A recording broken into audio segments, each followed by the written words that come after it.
मेरे ओर से सभी दर्शकों को नमस्कार। मैं सुरेंद्र सिंह तोमर। मैं आज इस विषय पर बात कर रहा हूँ कि जो अमेरिका, इजराइल और ईरान का युद्ध चल रहा है, इसमें भारत को कितना नुकसान हो रहा है वह भविष्य में होगा। अब हम सबसे पहले देखते हैं कि गैस के लिए कितनी लंबी लंबी लाइनें लगी हुई हैं। गैस की शॉर्टेज है। कोई किसी को अपना काम छोड़कर तो कोई आता नहीं। सरकार कहती है कि गैस की कमी नहीं। अगर गैस की कमी ना होती तो लोग इतनी लंबी लंबी लाइनों में क्यों रहते? और वे सारा दिन गैस के इंतजार में सारा दिन सुबह से शाम तक खड़े रहते हैं। इस प्रकार ये सरकार झूठ बोल रही है, गैस की कमी है। और पवन खेड़ा ने भी, जो कांग्रेस के नेता हैं, सचिव हैं, तो उन्होंने भी अपने प्रेस कॉन्फ्रेंस में कहा है कि अब सरकार को घरेलू सिलेंडर जो 14 किलो का होता था उसे 10 किलो का करने जा रही है। इस प्रकार भारत में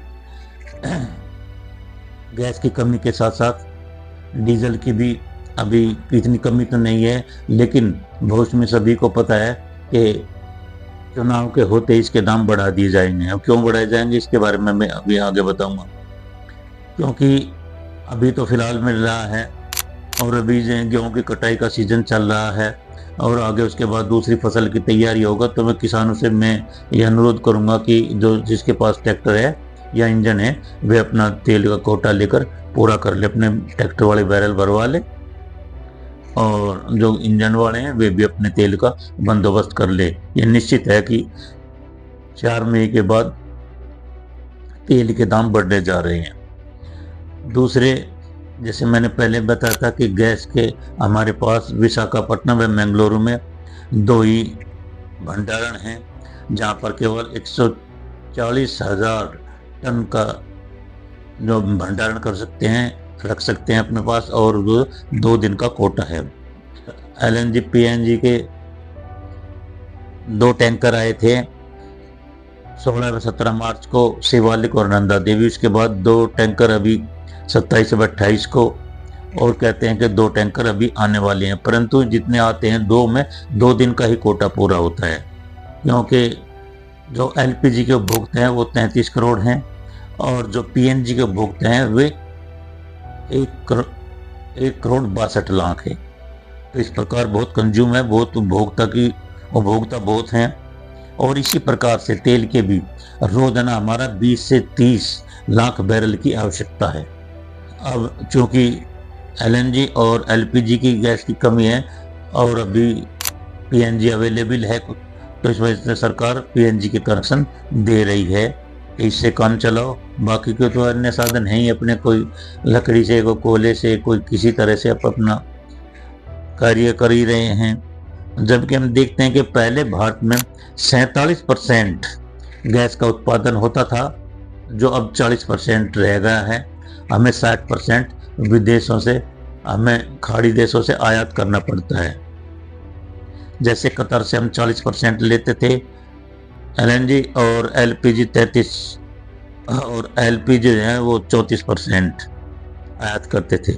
मनमोहन सिंह के समय में जहाँ तक तेल की बात है, 83% तेल हम खाड़ी देशों से आयात करते थे, जबकि अब हम 90% तेल आयात करते हैं। इसका मतलब उत्पादन घटा है, आयात बढ़ा है। 2019 से, जब से हमने 2019 के बाद से, जब से हमने 2019 तक तो ईरान से लिया, उसके बाद से रूस से हमने तेल लेना शुरू किया, तब से 2025 तक सरकार ने 40 लाख करोड़ रुपए कमाए हैं। इसमें सरकार ने 1 पैसे की भी छूट उपभोक्ताओं को नहीं दी। जनता को एक पेट्रोल पर, डीजल, किसी प्रकार की कोई छूट नहीं दी। कंपनी और सरकार ने खूब मोटा पैसा कमाया। अब चूंकि ट्रंप ने 30 दिन का ही समय दिया है कि भाई 30 दिन रूस से तुम तेल खरीद सकते हो, आगे देखते हैं क्या कितनी परमिशन मिलती है, क्योंकि मोदी जी तो ट्रंप के कहने से ही चल रहे हैं, उन्हीं के सामने नतमस्तक हैं। जैसा वे नेतन्याहू और ट्रंप जी कह रहे हैं, ऐसा ही हमारे मोदी जी कर रहे हैं। उसके बाद जब भारत ने रूस के साथ कोई मित्रता नहीं निभाई, तो रूस भी अपनी क्यों है, तो रूस ने भी साफ कह दिया कि अब से आगे जो तेल तो तुम खरीद रहे हो, जो भी रोजाना के अप डाउन मार्केट रेट होंगे, उसी रेट से तुम्हें तेल मिलेगा, बल्कि $4 प्रति बैरल एक्स्ट्रा देने होंगे। इस प्रकार यदि हमारे महामानव मोदी जी यदि रूस व ईरान से अपना संबंध रखते तो आज हमें तेल व गैस की कोई समस्या नहीं होती। अभी जब तेल के दाम बढ़ रहे हैं तो कंपनियों को लॉस हो रहा है, तो कंपनियों का लॉस पूरा करने के लिए आम जनता का तो कोई लॉस पूरा नहीं किया, खूब पैसे बनाए सरकार व कंपनियों ने। अब कम है तो हरदीप पुरी को भी कंपनी की याद आई और उन्होंने हरदीप पुरी जी ने 10 रुपये एक्साइज ड्यूटी घटा, 10 रुपये प्रति लीटर के हिसाब से एक्साइज ड्यूटी कम की है, ताकि कंपनियों का जो घाटा है वो कुछ कम हो सके, जनता कहीं भेजा, जनता से कोई मतलब नहीं है। जबकि रूस से तेल 2019 के बाद से जब लेना शुरू किया तो $62 प्रति बैरल था, तो इतना कम होने का, और वो भी रुपए में रूस हमें देता था। और इससे पहले जब 19 तक ईरान से लिया, ईरान हमारे सबसे नज़दीक पड़ता था, बल्कि कोरोना के टाइम में तो उसने ट्रांसपोर्ट भी खुद अपने आप दिया। इस प्रकार अगर हमारे सदाबहार मित्र ईरान व रूस से हम अपना संपर्क करें तो आज हमें गैस व तेल की इतनी दिक्कत न होती। अब हम देखते हैं, अब नुकसान की बात करते हैं कि हमें किस चीज़ से कितना नुकसान हुआ है। 7 मार्च को जो घरेलू LPG के सिलेंडर हैं उन पर 60 रुपये बढ़ा दिए गए हैं और कॉमर्शियल पर 115 रुपये बढ़ाए गए हैं। प्रीमियम पेट्रोल के दाम 2 रुपये 35 पैसे बढ़ाए तथा इंडस्ट्रियल और जो कंपनियां हैं उन पर 22 रुपये प्रति लीटर डीजल पर बढ़ाए गए हैं। रूस की कंपनी है नायरा, उसने पेट्रोल पर 5 रुपये और डीजल पर 3 रुपये प्रति लीटर बढ़ा दिए गए हैं। भारत में फर्टिलाइजर के 32 कारखाने हैं, जिनमें से 30 गैस पर निर्भर हैं। LNG गैस उसमें प्रयोग होती है, उसी पर वे निर्भर हैं। यदि उनको समय पर गैस नहीं मिली तो इसके लिए, जैसे हमने पहले भी देखा था, कितनी लंबी लंबी लाइनें जो है ना किसानों को लगानी पड़ रही थी खाद के लिए। और अब विदेशों से भी हमारा संपर्क नहीं हो रहा है। युद्ध के समय विदेशों से भी खाद में हमारा चीन से कांटेक्ट था फर्टिलाइजर के लिए, लेकिन ये चीन से भी नहीं आएगा।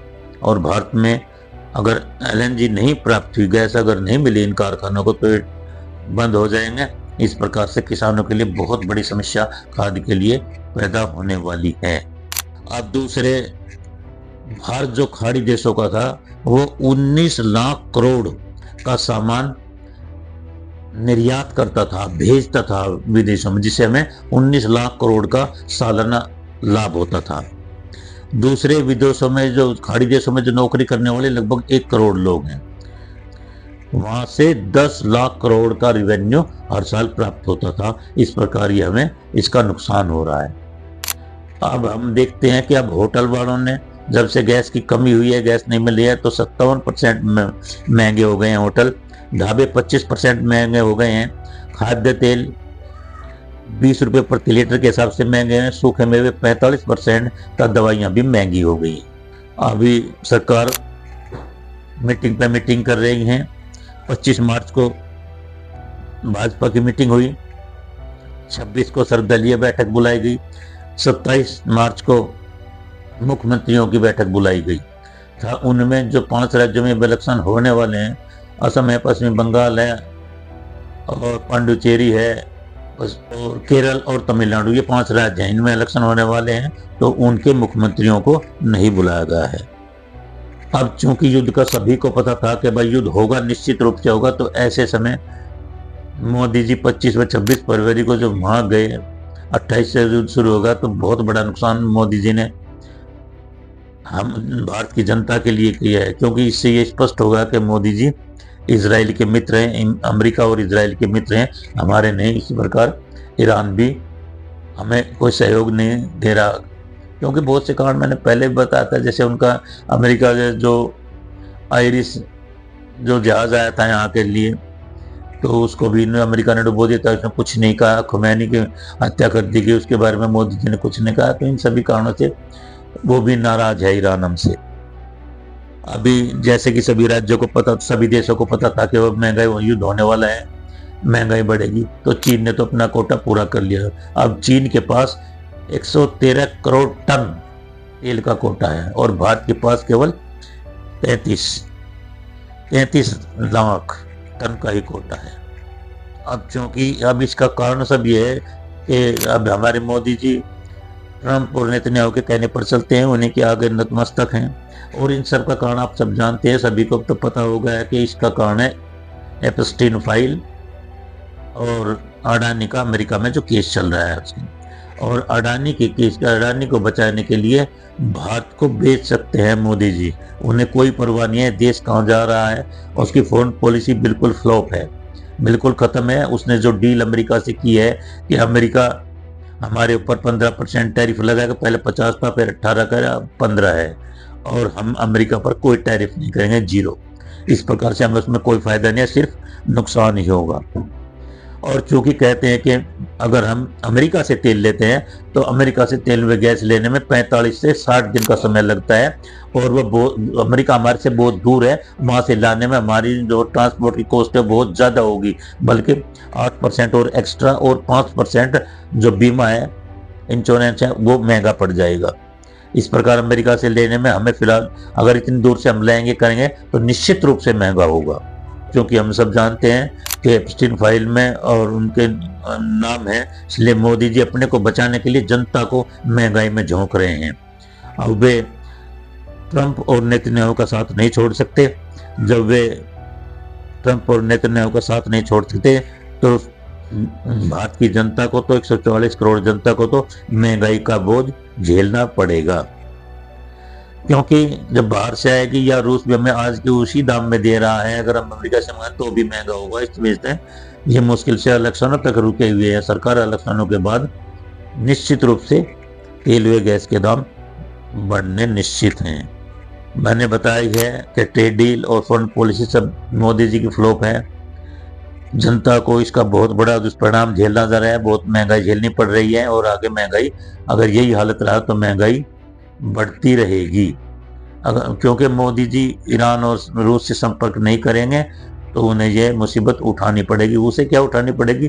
देश की 140 करोड़ जनता को इसका नुकसान भुगतना पड़ेगा, उठाना पड़ेगा। और अब सुना है कि रूस अपने कच्चे तेल का स्टोर कर रहा है, अगर उसने तेल वहाँ से आना बंद हो गया, उसने आया बंद कर दिया, तेल वहाँ से नहीं आया, तो इस देश की क्या स्थिति होगी आप समझ सकते हैं। धन्यवाद।